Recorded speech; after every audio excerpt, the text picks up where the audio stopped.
Alright folks, let's talk about the elephant in the room, or should I say, the two elephants. Caitlin Clark and Paige Bueckers, you saw the headlines, the championship, the hype. Everyone's got an opinion, but are they looking at the real story, the numbers, the impact, the legacy? The NCAA women's final numbers this year dropped a massive 10 million viewers. This isn't about diminishing UConn's championship or Bueckers' talent, it's simply acknowledging the reality that one player, Caitlin Clark, transformed women's basketball into must-see TV for millions of Americans who had never previously tuned in. And trust me, what I'm about to tell you might just change how you see the game forever, so buckle up and watch till the end. The dust has settled on the 2025 NCAA Women's Basketball Tournament. UConn, led by the phenomenal Paige Bueckers and the legendary Gino Rima, triumphed over a dominant South Carolina team. A statement win, a storybook ending for Bueckers after her injury struggles. The Huskies were undeniable in the tourney, just bulldozing their way through. The scoreboard told the story in no uncertain terms: UConn 80 to South Carolina 59. It wasn't just a win, it was a statement. The Huskies had just dismantled the once dominant South Carolina in a championship performance that perfectly capped Paige Bueckers' comeback journey. After missing an entire season with an ACL tear that threatened to derail her college career, Bueckers had reached basketball's promised land, standing amid fallen confetti with a trophy that represented everything she fought through. Coach Rima notched his 12th national title, cementing his status as a coaching titan. Players celebrated, tears flowed, nets were cut. A new star, Sarah Strong, emerged. Azzi Fudd completed her own comeback story. It was a moment of pure, unadulterated joy, or so it seemed. Almost immediately, the narrative twisted. The celebration of UConn's victory became a battleground in the never-ending, often manufactured, rivalry between Paige Bueckers and Caitlin Clark. The internet erupted. Former NBA player Ethan Thomas fired one of the first shots, posting, "So, when I asked why Paige Bueckers doesn't get the phoning over like Caitlin Clark, many responded that she just wasn't as good and not a generational talent."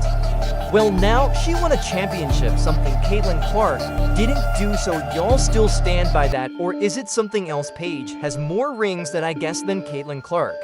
Ring on Paige's finger, no ring on Caitlin's finger, that became the rallying cry.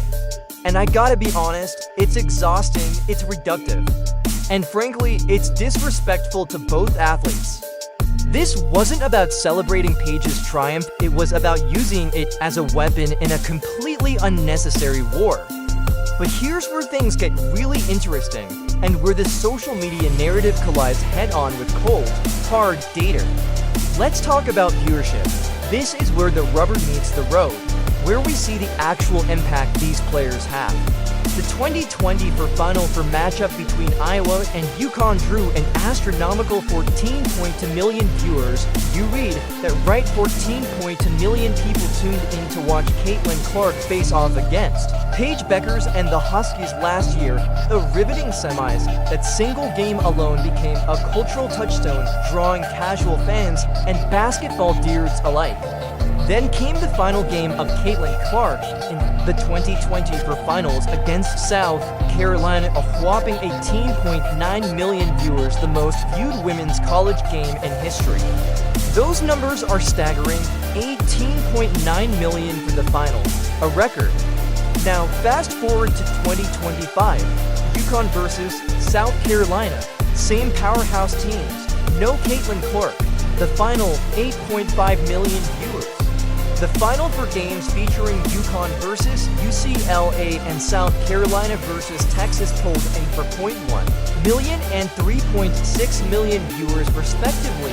Then came the finals between UConn and South Carolina that pulled a whopping weight for 8.5 million viewers. Let me repeat that, a drop of over 10 million viewers.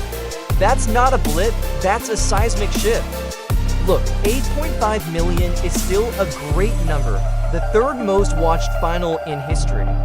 But let's be real, the absence of Caitlin Clark had a massive impact. Now, some people will argue that this is just a coincidence or that other factors were at play, but the data tells a clear story.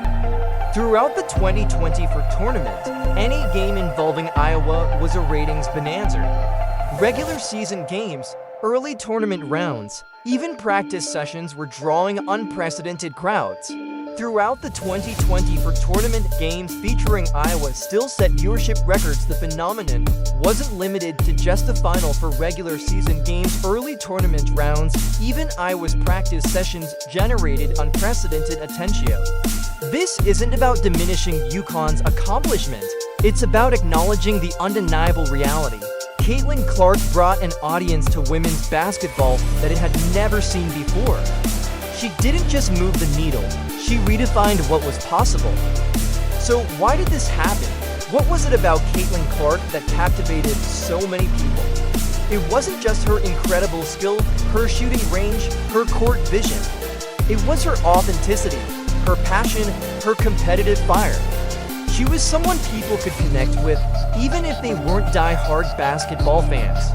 I am reminded of the story when in 2017, when Villanova beat North Carolina with a buzzer beater, a star was born in Paige Bueckers.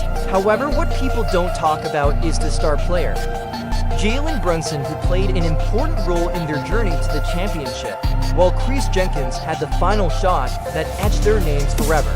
The team of Villanova was more of a unit, and Jalen Brunson later became a star in the NBA. The lesson here is there are many different types of players that contribute in so many different ways. In the same way, both Paige and Caitlin are completely different players but contribute to the game in so many different ways. Fans connect with compelling individuals first, then develop loyalty to teams and leagues. Clark's appeal wasn't just about her skill, it was about her authenticity, her relatability, and her uninhibited joy for the game. These are qualities that translate across sports and demographics. But here's the problem.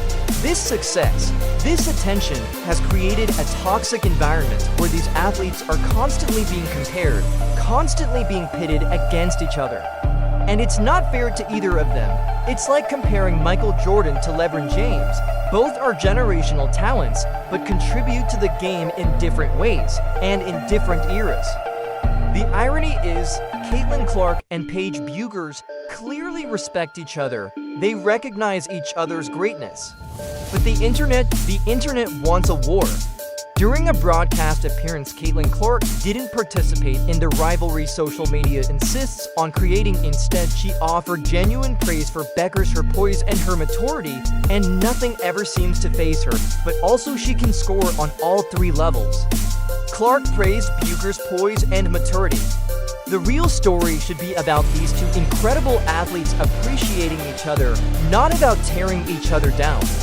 The constant comparisons create impossible expectations, especially for Bueckers as she enters the WNBA. The pressure is immense. Can any player thrive when every achievement is immediately measured against someone else's accomplishments? Like, subscribe, and turn on notifications so that you never miss out. Click the video on the screen. See you here.